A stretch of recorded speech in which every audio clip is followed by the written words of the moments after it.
for today is keto. First, we start off with a block of butter, 1 egg. I'm gonna use this bag filled with chocolate chips to make the cookies more yum.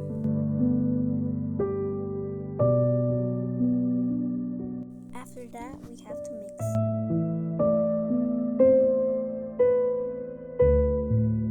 It was too hard to mix, so instead I smashed the dough with my hands.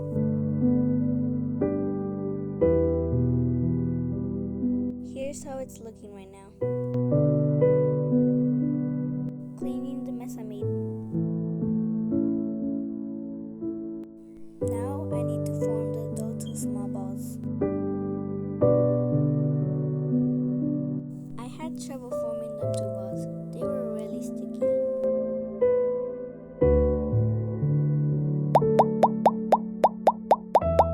The dough is ready. It's going to the oven.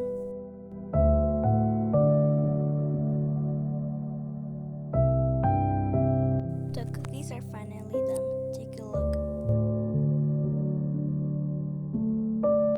For the toppings, we have whipped cream, Hershey's syrup, strawberries, blueberries, and raspberries. The cookies actually turned out real good. Next time I'll make my own powder. Anyways, bye guys. See you next time.